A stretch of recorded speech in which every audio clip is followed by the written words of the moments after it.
coup, il y a eu de nombreuses alertes dans la nuit de dimanche 2 à lundi 3 novembre sur l'intégrité physique d'Issa Chiroma Bakary. Il y a eu des rumeurs selon lesquelles il avait été enlevé, des rumeurs finalement selon lesquelles il aurait été libéré, ou en tout cas il aurait été arraché des griffes de ses ravisseurs. Qu'est-ce qui se passe aujourd'hui avec Issa Chiroma Bakary, dont vous êtes l'avocat? Ce qui s'est passé, c'est que hier, il a reçu, au lieu de sa résidence, une visite de militaires lourdement armés, relativement nombreux, qui sont venus l'extraire de sa résidence. Ils l'ont amené dans un endroit que j'ignore, paraît-il un commissariat de police, ou paraît-il un lieu qui tiendrait lieu de commissariat de police. Il est resté une trentaine de minutes, je ne sais pas combien, en tout cas autour de ça. Il a décliné son identité, il s'est présenté comme étant le président élu du Cameroun, il a expliqué donc qu'il n'a aucune raison d'être là où il était. Quelques moments, paraît-il, de tergiversation, ils sont sortis donc de l'endroit où ils étaient en réunion, en tout cas leur chef, et ils l'ont remis dans la voiture par laquelle il est venu, toujours avec des militaires lourdement armés, et il est retourné dans sa résidence un peu moins d'une heure, je crois, après cette première opération, que certains vont l'appeler kidnapping, interrogation, rapt, on ne sait pas trop ce qui s'est passé, d'ailleurs on ne sait pas qui l'a fait, pourquoi ça a été fait, sur quel ordre, quelle recommandation et par quel biais tout cela s'est fait. Il est retourné donc chez lui, il est resté comme toujours, il a tout de suite enregistré un message pour s'adresser évidemment aux Camerounais. C'est un guerrier, donc il se bat, il sait se battre, il continue à se battre. Je ne pense pas que des épiphénomènes de cette nature vont entamer sa détermination qui est très forte. Il l'a prouvé, je crois qu'il le prouvera encore. Est-ce qu'Issa Chiroma Bakary a une liberté de mouvement? Parce que, en fait, le point trouble de tout cela, c'est que Issa Chiroma Bakary, parce qu'il a vécu des menaces sur son intégrité physique à sa résidence habituelle à Garoua, ne s'y trouve plus de manière permanente et circule entre le nord du Cameroun et le Nigeria, les zones les plus proches du Cameroun. C'est ce qui s'est passé durant les jours qui ont précédé ce que vous appelez un épiphénomène. Cet épiphénomène donc s'est déroulé de quel côté de la frontière? Est-ce qu'on sait de quel côté de la frontière ça s'est déroulé? Vous l'avez si bien dit, Issa Bakary Chiroma, ou Issa Chiroma Bakary, circule depuis le début de cette crise entre chez lui à Garoua, un peu dans les zones autour. Il rend visite aussi à des proches de l'autre côté de la frontière, qui est donc pas très loin de tout ça. Et c'est ce qu'il fait depuis le début de cette crise. C'est ce qu'il a fait la semaine dernière, et c'est ce qu'il continue de faire. Depuis qu'il est rentré hier, un dispositif militaire, paraît-il, s'est mis autour de sa résidence. Il n'a pas encore bougé depuis hier pour savoir s'il est libre de ses mouvements ou pas, mais enfin, rassurez-vous, il va le faire assez rapidement. A priori, il n'a aucune raison d'être empêché. La chose nouvelle, c'est que là où il se trouve actuellement, beaucoup de militaires sont venus le surveiller. Mais des militaires, il y en a déjà pas mal à Garoua. Il est évidemment assez prudent, sans être ni schizophrénique, ni empêcher en tout cas lui-même sa propre circulation, mais il fait évidemment attention. Vous savez très bien qu'à Garoua, il y a beaucoup de snipers qui sont stationnés sur les toits des maisons autour de chez lui. Est-ce que ça va être la même façon cette fois-ci? C'est ce que nous allons observer dans les heures qui suivent. Il est depuis hier et depuis ce matin assez attentif à l'opération qui se déroule actuellement au Cameroun, c'est-à-dire ces journées ville morte. Je pense que son premier souci est d'abord de rassurer les gens de sa présence, de sa combativité, plutôt que son intégrité physique, à laquelle, bien entendu, il fait attention, ça va de soi. Mais sa liberté de mouvement est importante également. Sa liberté de mouvement aussi. Mais nous allons voir ça. On peut dire qu'il a la liberté de mouvement aujourd'hui? On ne peut pas dire qu'il ne l'a pas. On ne peut pas dire, évidemment, encore une fois, il s'est passé ce qui s'est passé hier. Aujourd'hui, à ma connaissance, il n'a pas essayé de bouger, personne ne l'a empêché, lui-même ne l'a pas fait. On va voir dans les prochaines heures s'il y a une volonté de restreindre sa liberté ou pas. Nous allons le voir dans les prochaines heures et on vous tiendra au courant. Ce que l'opinion publique camerounaise peut redouter, c'est finalement des feux croisés dans cette région frontalière, des feux croisés des armées camerounaises et nigérianes, des arrangements d'État contre finalement la démocratie camerounaise. C'est évident, mais il est bien entendu que ce qui peut craindre ou qu'il craint depuis le début, c'est évidemment que des petites combines entre les deux cabinets d'un côté comme de l'autre, le peuple camerounais, la démocratie camerounaise, la volonté du peuple camerounais en soit la principale victime. Mais il se bat, comme il se bat depuis le début. Je pense que le peuple camerounais se battra aussi et que les petites combines de couloir, en général, meurent de la volonté de leurs auteurs. Mais c'est des choses qu'on va voir. Son intégrité, encore une fois, évidemment, l'intéresse. Et il fait tout parce qu'il incarne aujourd'hui, désormais, la volonté de changement du peuple camerounais. Et donc, il en a absolument conscience et il travaille en conséquence. Cela dit, Il paraît que les combines de couloirs entre les deux pays sont assez classiques. J'ai du mal à imaginer le Nigeria, qui est une grande démocratie, rentrer aujourd'hui dans des petits arrangements préjudiciables aux intérêts du peuple camerounais et surtout contre la souveraineté du peuple camerounais. J'ai du mal à imaginer ça. Enfin, vous savez, on peut toujours imaginer le pire et malheureusement, il arrive qu'on tombe dedans. Alors, on va évoquer désormais la situation sur le terrain parce qu'il n'est pas anodin que cette opération, cette drôle d'opération, ait eu lieu la veille du lancement des journées villes mortes sur le territoire camerounais. On va essayer de voir comment ça s'est passé. En tout cas, les images qui nous sont revenues du Cameroun montrent que le mot d'ordre a été largement suivi dans le pays. Je vais d'abord poser la question à Samuel Bayeka, qui est journaliste pour Montou. Samuel Bayeka, quelle était la situation aujourd'hui à Yaoundé? Yaoundé, qui est la capitale politique du Cameroun, qui est une ville qui a toujours été légitimiste, dont le vote a pu surprendre parce qu'il était moins légitimiste qu'habituellement. Qu'est-ce qu'on peut dire de la situation des journées villes mortes à Yaoundé aujourd'hui? Alors, bon après-midi Théophile. C'est une ambiance peu dynamique qui régnait ce lundi matin à Yaoundé avec un centre-ville privé de l'effervescence habituelle des jours ouvrables. Une situation qui perdure d'ailleurs depuis plusieurs jours déjà. La capitale, fortement militarisée, notamment dans les zones les plus fréquentées, présentait un visage pas très enjoué. On aurait pu croire que la pluie qui s'est abattue dans la matinée expliquait la fermeture de nombreuses enseignes et commerces. Mais non, jusqu'à la mi-journée encore, la plupart des échoppes, boutiques et même certaines stations-service demeuraient fermées dans certains quartiers. Et la crainte semble avoir gagné les cœurs de nombreux commerçants, d'autres bien que restés ouverts. N'hésitez pas à exprimer leur inquiétude. Nous leur avons posé la question. Justement, ils exprimaient leur inquiétude face à la tension perceptible qui plane sur la ville, qui ne se dit pas, malheureusement, mais on sent quand même dans les regards cette peur ou alors cette méfiance, il faut le dire. Et dans les établissements scolaires, en revanche, tout semble fonctionner normalement. Les cours se poursuivent sans perturbation apparente. Dans les villes, en revanche, également, on a des regards qui restent lourds et méfiants, comme je le disais, des habitants qui tentent, tant bien que mal, de vaquer à leurs occupations tout en essayant de faire confiance aux institutions qui, d'ailleurs, continuent de rassurer sur la sécurité des personnes et des biens. Alors donc, à Yaoundé, les élèves sont allés à l'école, mais on va dire que c'est plutôt du côté des commerces que ça a été compliqué. Les commerçants ont manifestement obéi au mot d'ordre de ville morte dans certains quartiers. Est-ce qu'il y a des quartiers qui ont été plus prompts à obéir à ce mot d'ordre que d'autres à Yaoundé? Alors, on ne sait véritablement pas, Théophile, si c'est en obéissance justement à ce mot d'ordre-là ou alors c'est par peur. Comme je le disais, les regards restent lourds et méfiants. Ce qu'il faut savoir, c'est que depuis plusieurs jours, les commerces peinent à ouvrir, c'est-à-dire que à partir de 15 heures généralement, on va avoir un commerce qui habituellement ouvre à 9 heures, à 8 heures, ouvrir donc à 15 heures là. Et il y a ce changement-là qui est perceptible. Et de plus en plus, on a des commerces qui n'ouvrent pratiquement pas. C'est le cas. J'ai posé la question à certaines personnes qui me disent qui m'ont clairement révélé que tant que la situation ne sera pas calmée, elles ne veulent pas prendre de risques. Et j'ai rencontré également des responsables de stations-service qui ont passé pratiquement toute la semaine et n'ont ouvert que le week-end. Donc justement par peur. Donc on se pose également la question si justement c'est en respect de ce mot d'ordre de ville morte ou alors c'est justement par rapport à ces craintes-là au regard de ce qui se passe dans les différentes villes. Alors, à Yaoundé, il y a également des problèmes d'inflation qui commencent à se manifester. Le prix d'un certain nombre de denrées de première nécessité, les prix commencent à augmenter, Samuel. Oui, en effet, Théophile, hier, je me suis prêté à l'exercice du marché.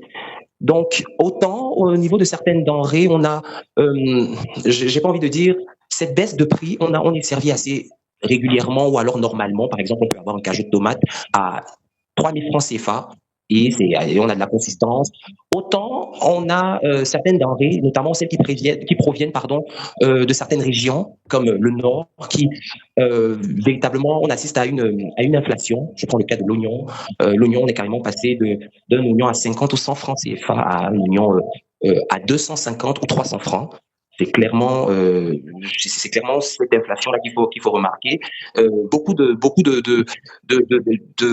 marchandises ou alors de denrées ont connu également cette inflation. Je prends le cas de la viande de bœuf. Le kilo, on est passé de 2800 à 4000 francs. Attention, ce ne sont pas les prix homologués, ce ne sont pas de nouveaux prix. Ce sont des prix qui sont, on va dire, spontanés et nés peut-être des événements de ces derniers jours.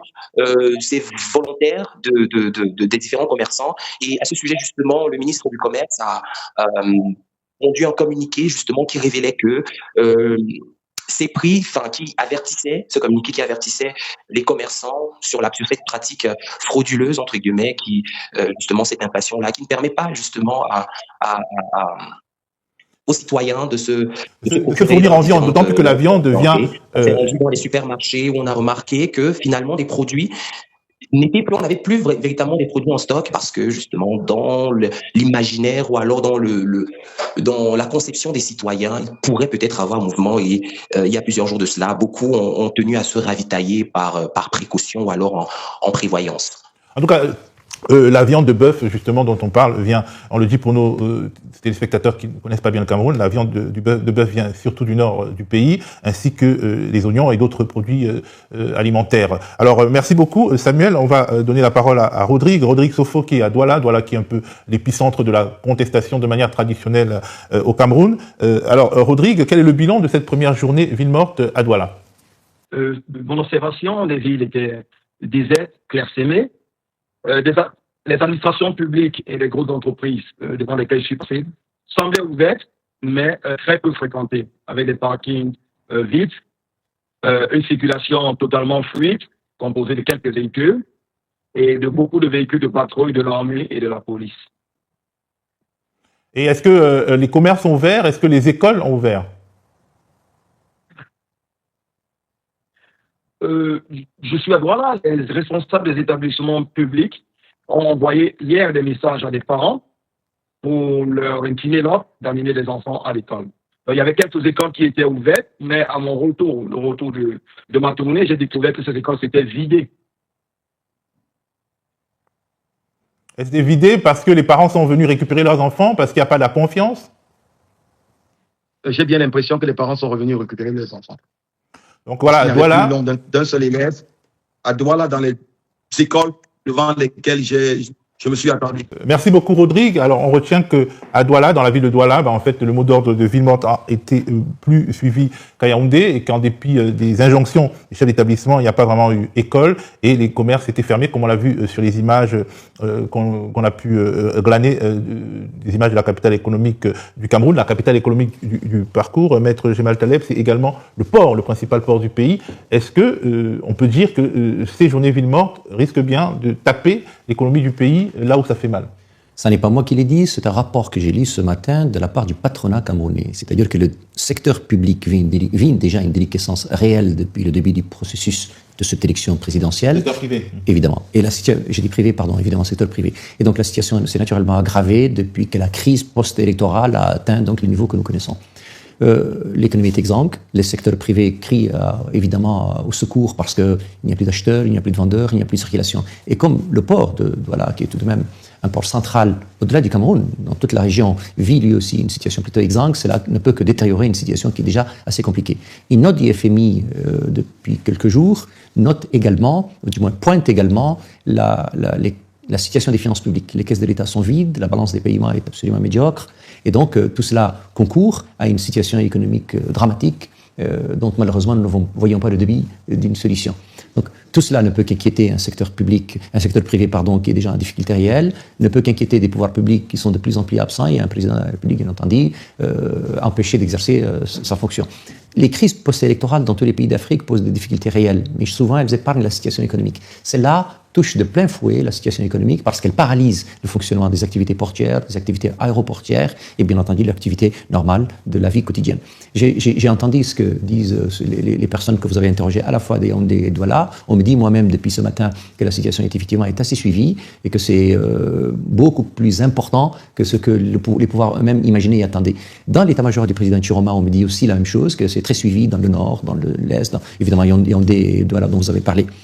Les Camerounais eux-mêmes ne manquent pas d'humour dans cette situation. Et pourtant, Dieu sait que c'est dramatique, mais enfin, de temps en temps, ça ne fait pas de mal, même dans des situations comme celle-ci. Apparemment, le ministre de l'Intérieur leur a demandé de rester chez eux s'ils ne sont pas contents du résultat tel que lui les a prononcés. Ils lui ont visiblement promis de rester chez eux, en tout cas aujourd'hui, et peut-être demain et après-demain.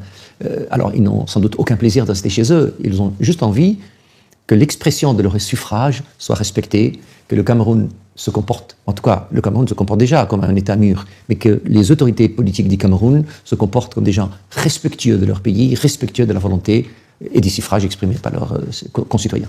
Alors, au-delà de l'aspect économique, il y avait un aspect politique, c'est-à-dire Issa Chiroma Bakary n'est pas en mesure d'exercer le pouvoir et il fallait tester d'une certaine manière sa légitimité, parce que nous sommes dans une bataille de légitimité, et finalement, dans le Grand Nord, à Yaoundé, dans une certaine mesure, à Douala, dans une mesure plus forte, mais également dans les petites villes, notamment les petites villes de l'ouest du Cameroun, le mot d'ordre de ville morte a été opérationnel. Ça signifie quelque chose politiquement, Maître Taleb. Mais évidemment que ça signifie beaucoup. Quand le président Chiroma s'est présenté le 25 juin dernier, je crois que tout le monde lui a ri au nez. Et tout le monde s'est dit, ah, c'est lui-là qui va aller se présenter à une élection à laquelle, évidemment, il n'a aucune légitimité. Je crois qu'il y avait même un autre candidat, M. Bello, qui était probablement la star montante, vue par tout le monde, mais enfin, les Camerounais ont tout de même bien compris et ils ont fait la part des choses assez rapidement. Donc, il a fait la surprise à laquelle certains, pas lui, certains ne s'attendaient pas, et il s'est fait élire le vrai président du Cameroun. Puis après, on a pensé qu'il allait se coucher comme tout le monde, et qu'il allait répondre à l'appel de je ne sais quelle fonction qui lui a été proposée. Il n'est évidemment pas allé sur ce terrain-là. Et voilà. Je mets de côté l'épisode où on a essayé de le kidnapper, de l'intimider, je ne sais pas trop. En tout cas, cet épisode malheureux qui s'est passé hier. Et là, il leur dit, je demande une ville morte. Des villes mortes. Et on aurait imaginé que chez lui, dans le nord, cela aurait été suivi, mais pas le reste du Cameroun. Finalement, les Camerounais sont en train de donner une leçon probablement à toute la région, mais au-delà, au continent africain, en leur expliquant qu'ils sont capables de dépasser les manipulations, les clivages, et qu'ils sont capables de trouver la personne en qui et ils ont préféré faire incarner leur révolte, leur désespoir et finalement leur espoir aussi. Et c'est ce que nous sommes en train de vivre, n'en déplaise à ceux qui veulent aller à contre-courant de l'histoire. Je pense que la marche de l'histoire du Cameroun est en cours. Je pense que rien ne va l'arrêter. Et je pense que le président Chiroma, de ce point de vue-là, a conscience qu'il a face à lui le destin de son pays. Je n'ose pas imaginer qu'il puisse le décevoir. Alors, certains observateurs se demandent pourquoi Issa Chiroma Bakary, qui a encore testé sur le terrain sa légitimité, ne se fait pas investir d'une certaine manière pour pouvoir constituer un gouvernement provisoire et aller jusqu'au bout de la bataille des légitimités. Je ne sais pas si ce sont des possibilités qui le mettraient en danger ou des possibilités auxquelles il a songé. Je ne pense pas que le danger soit la chose qui l'empêcherait de continuer la marche qui est la sienne. Il a démontré, déjà par le passé, mais aussi maintenant, à la fois son courage et sa détermination. Vous me posez une question à laquelle, naturellement, je ne suis pas capable de répondre avec précision, n'étant moi-même pas membre du directoire de campagne hier, ni de l'état-major politique du président Chiroma. J'ai un rôle d'avocat et je préfère le garder parce que de toute façon, il n'y a que celui-là qui m'est dévolu. Mais j'ai du mal à imaginer que dans les prochains jours, dans les prochaines semaines, que le président Chiroma, fort de la légitimité qui lui a été donnée par les Camerounais, n'aille pas, puisque les institutions sont empêchées de fonctionner normalement et qu'elles sont même parfois prises en otage par d'autres, qu'il trouve des voies parallèles en attendant que les choses s'améliorent et se fasse évidemment l'écho légitime de ce que les Camerounais ont voulu. Donc j'ai du mal à imaginer que le scénario que vous dites ne voit pas le jour assez rapidement. Ça me paraît être la suite logique des événements que le Cameroun vit de façon malheureuse pour le moment et je l'espère de façon très heureuse demain.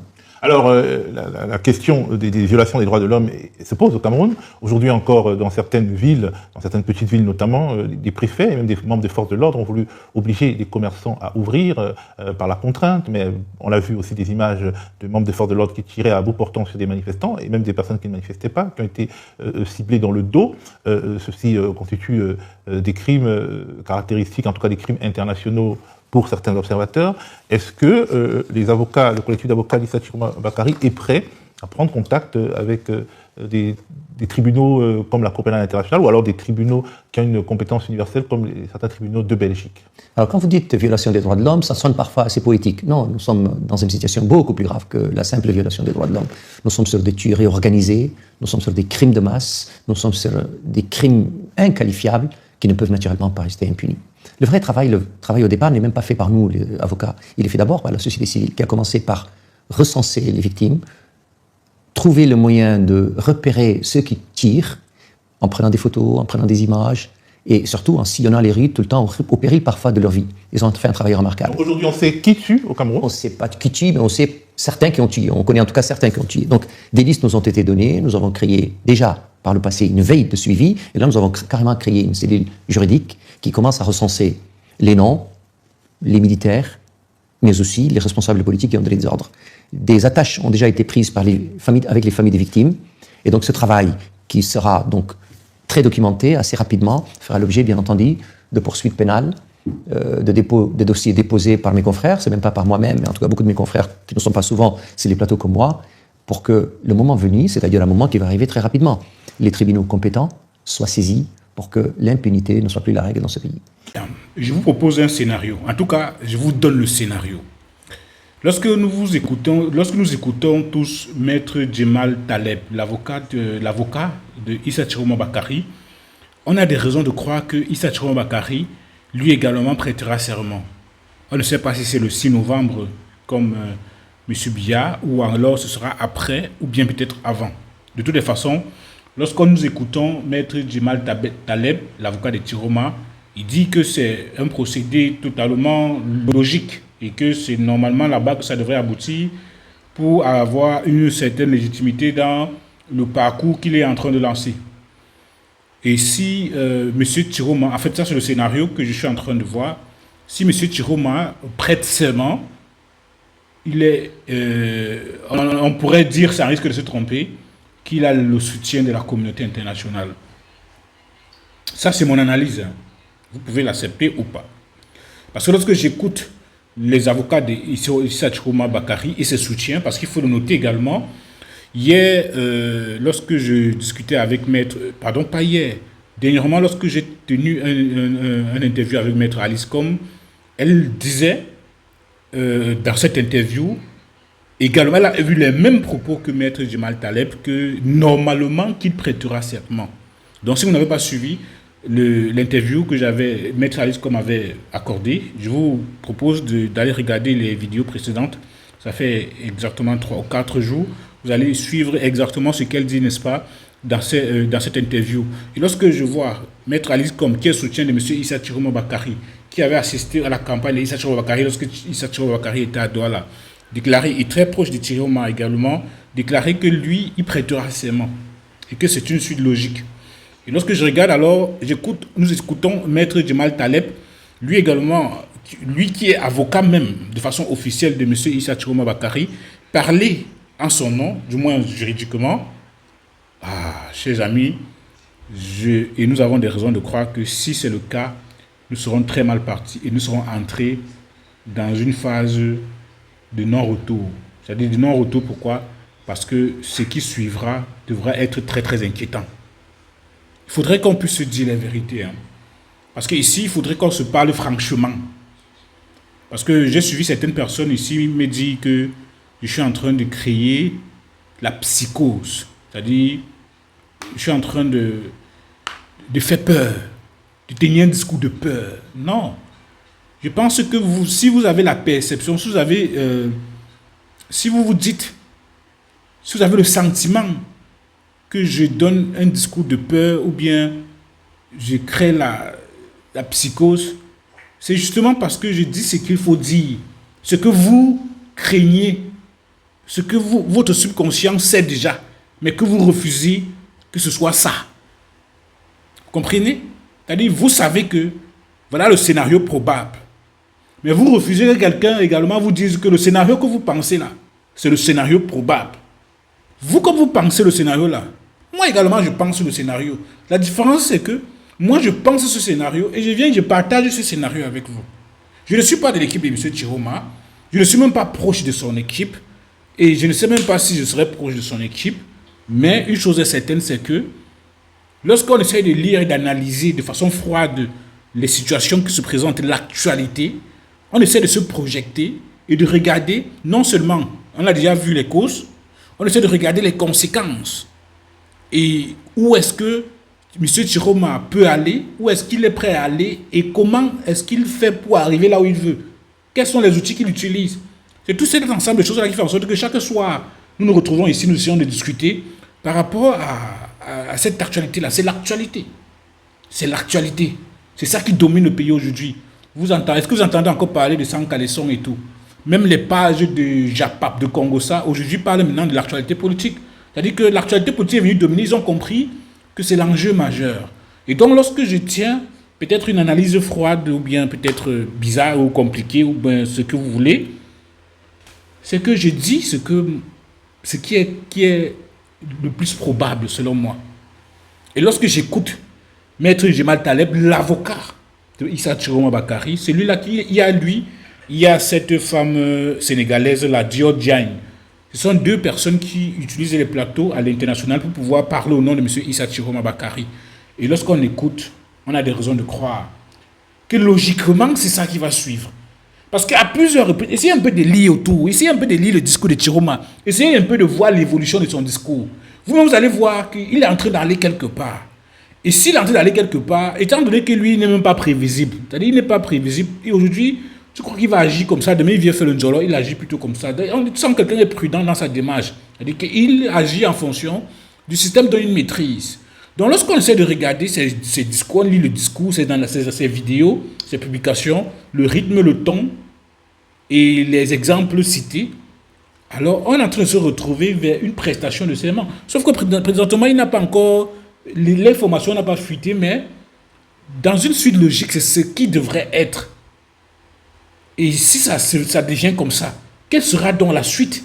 Non seulement pour tout le Cameroun, est-ce que le Cameroun sera divisé? Est-ce que ça dit? Et donc, lorsque je dis ça, je pense et je conclus en disant que si M. Issa Chiroma Bakary prête serment, irréfutablement, de façon non discutable, il aura reçu le soutien de la communauté internationale, du moins les pays amis importants du Cameroun. C'est-à-dire que vous pouvez voir, par exemple,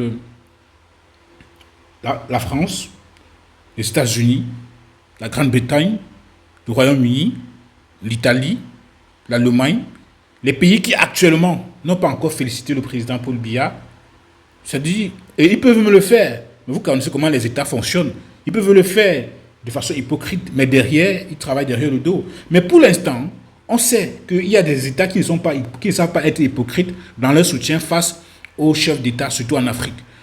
Il y a les États-Unis, il y a la France, il y a l'Allemagne, il y a la Grande-Bretagne. C'est ça. Lorsque vous avez ces pays-là lorsqu'ils sentent que le processus démocratique a été respecté, immédiatement ils passent aux félicitations lorsque le Conseil constitutionnel de ce pays-là a déjà proclamé que c'était lui le vainqueur. Mais du moment où vous voyez ces pays-là ne se prononcent pas assez rapidement, c'est parce qu'il y a des tractations qui sont en train de se passer en coulisses, certainement avec celui qui est en train de revendiquer la victoire. Vous comprenez? Et dans le cas d'espèce au Cameroun, c'est M. Chiroma qui est en train de revendiquer la victoire. Et dans le texte de M. Chiroma, prenez très au sérieux ce que M. Chiroma publie. D'autres disent qu'il publie pour manipuler la conscience et tout. Dernièrement, l'autre jour, M. Chiroma a dit que dans sa démarche, c'est qu'il travaille avec les partenaires internationaux, l'armée, ici même en place de M. Biya, et il agit publiquement avec ce qui est visible par les marches pacifiques et les villes mortes. Donc lorsque M. Chiroma a dit ça, c'est d'abord, si nous pensons, si toi et moi, tu penses que Chiroma à l'heure actuelle n'a pas le soutien d'un pays, d'une puissance étrangère, c'est que tu te fous le doigt dans l'œil, frère. C'est que tu te fous le doigt dans l'œil. Tu crois vraiment que actuellement au Cameroun, M. Biya qui a fait 43 ans au pouvoir, il est solide et que l'armée est fidèle à lui là. Tu crois vraiment que M. Biya ne peut pas arrêter Chiroma là-bas? Attends, tu crois? M. Chiroma est à Garoua. Tu crois que s'il n'y avait pas les mains derrière là, on n'aurait pas déjà capturé le monsieur? Réfléchissons. Ça, c'est ce que je pense. Hein. Et vous pouvez me dire si je suis d'accord, vous êtes d'accord ou pas. En tout cas, c'est une analyse aussi simplement où je peux me tromper. Parce qu'il faudrait qu'on se pose vous des bonnes questions. Monsieur Chiroma est à l'intérieur du Cameroun. Il n'est pas sorti. Malgré les snipers qu'on a vus ci et là. Mais l'armée ne peut pas se décourager. L'armée, c'est-à-dire que l'État ne peut pas se décourager face à quelqu'un qui juge, qui constitue une menace pour son pouvoir. Vous comprenez? Si M. Biya estime que M. Chiroma est une menace directe pour son pouvoir, il va utiliser tous les moyens pour pouvoir le capturer. Et si M. Chiroma est au Cameroun, sur le territoire camerounais, quel que soit le trou où il se retrouve, quel que soit le ngrimba qu'il utilise, on va l'arrêter. C'est pour ça que je dis, s'il n'y a pas les mains des puissances étrangères là derrière, ou bien alors, s'il n'y a pas l'armée, ou bien c'est l'armée qui est divisée en deux, ce sont les probabilités. Soit l'armée est divisée et que quand on veut l'arrêter, on fait l'information à l'armée loyaliste que Chiroma a dit qu'ils sont à sa disposition, et directement ils prennent les dispositions pour pouvoir assurer sa sécurité. Donc, parfois on s'est dit, il y a peut-être le ngrimba, c'est-à-dire la sorcellerie dedans. Mais lorsque je regarde comment Alpha Condé est tombé, vous avez vu Alpha Condé, le monsieur avait le gris-gris.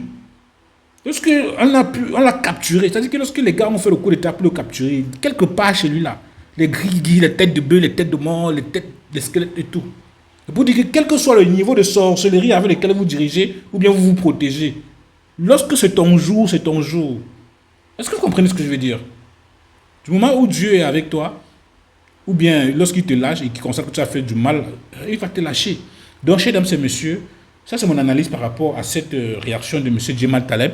Vous pouvez être d'accord, vous ne pouvez pas être d'accord, mais c'est une analyse que moi je me dis, et que je me dis, il est toujours essentiel de partager cela avec vous. Si vous êtes d'accord, je vous demande de faire comme ça. C'est toujours un plaisir de savoir que vous sécurisez la vidéo en likant. Et merci à ceux qui continuent de s'abonner. Si tu n'es pas encore abonné, je vais te demander de t'abonner, d'activer la cloche de notification pour rester toujours alerté des prochaines vidéos. À très bientôt.